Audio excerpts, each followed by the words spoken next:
আজও ভিডিওটি শুরু করছে একটি দুঃখের খবর দিয়ে। আপনারা ইতিমধ্যে জেনে গেছেন যে ইউনূস সরকারের সময়টা ঠিক কী পরিমাণ বাকস্বাধীনতা আমরা উপভোগ করছি, যে বিভিন্ন টক শোতে, সেমিনারে, ওয়েবিনারগুলোতে যারা যুক্ত হয়ে এই সরকারের এই ইউনূস সরকারের যারা সমালোচনা করে তাদের তিনি কিভাবে টুটিছে। সেই গাবি মামলা, মিথ্যে মামলার মতো স্বনামধন্য বেরুবির সাবেক অধ্যাপক এবং একই সাথে একজন লেফটেন্যান্ট কর্নেল, আপনারা যাকে চিনেন ইউটিউব, টিভি শো, টক শোগুলোতে খুব জনপ্রিয় এখন এই ট্রেন্ডিংয়ে, সেই মানুষটির নাম হচ্ছে ডক্টর কলিমুল্লাহ স্যার।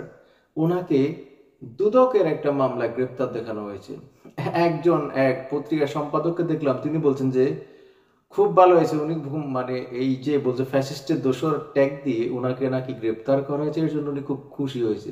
এখন প্রশ্ন হচ্ছে, ওনাকে কিন্তু ওনার যে কথা বলা, ওনার যে বাক স্বাধীনতা এবং বিভিন্ন টকশোতে সরকারের সমালোচনা করেন, উনি নাকি গুজবের কারখানা, এই কারণে কিন্তু ওনাকে গ্রেপ্তার করা হয়নি। ওনাকে গ্রেপ্তার করা হয়েছে দুদকের একটা মামলায়, যে উনি যখন বেগম রোকেয়া বিশ্ববিদ্যালয়ে দায়িত্বরত ছিলেন তখন নাকি সেখানে তিনি বিভিন্ন টেন্ডারবাজিতে বিভিন্ন অনিয়ম করেছিলেন, সেই কোটি টাকার মামলা।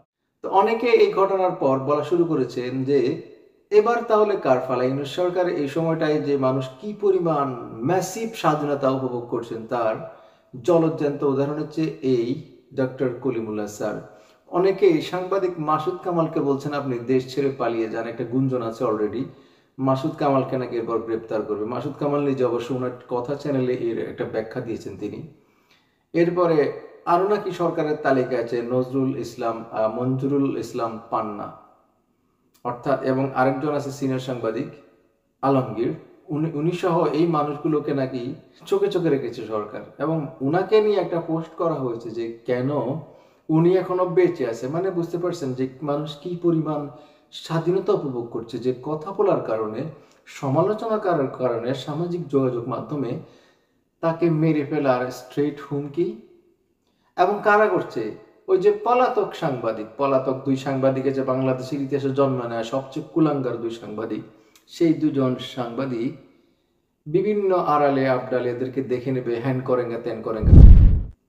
তো ডক্টর কলিমুল্লাহ স্যারকে দেখলাম যখন আদালতে তোলা হচ্ছিল, প্রিজন ব্যানে করে নিয়ে যাচ্ছিল, তখন উনি ওনার হাতের ঘড়ি ফেলে দিয়েছেন এবং ওনার আংটি দিয়ে দিয়েছেন, কলম দিয়ে দিয়েছেন।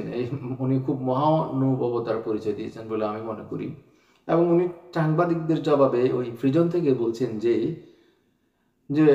কবর এবং জেলখানায় একাই যেতে হয়। হেডস অফ কলিমুল্লাহ স্যারের, আশা করি আশু জামিন কামনা করি এই মিথ্যে উদ্দেশ্য প্রণোদিত মামলায়। ওনাকে এমনকি আদালতে তোলার পর ওনাকে কিন্তু জামিন দেওয়া হয়নি, কারাগারে প্রেরণ করা হয়েছে, কারণ একটা মুখ অন্তত বন্ধ করা গেল এই সরকারের সময়টায়। বৈষম্য বিরোধী আন্দোলন এবং যারা শত মানুষের রক্তের উপরে সরকার দাঁড়িয়ে, তাদের যে চাওয়াগুলো, তাদের যে চেতনাগুলো এভাবেই ইউনূস সরকার বাস্তবায়ন করেছে। তারা যদি বেঁচে থাকতো, এবং যারা মারা গেছে তারা কখনোই জানবে না তারা কেমন সরকারকে এনে দিয়ে গেছে, যে একটা ফ্যাসিস্ট সরকার, সো কল্ড ফ্যাসিস্ট সরকারের শাসন থেকে হাত থেকে নিয়ে তারা কাদেরকে ক্ষমতা দিয়ে দিয়েছে, নাকি এরাও নব্য ফ্যাসিস্ট। সময় সেটা বলে দেবে। ভালো থাকবেন সবাই। চাইলে চ্যানেলটি সাবস্ক্রাইব করে আমাকে আপনাদের সাথে রাখতে পারেন। ধন্যবাদ, ভালো থাকুন। Until my next upload.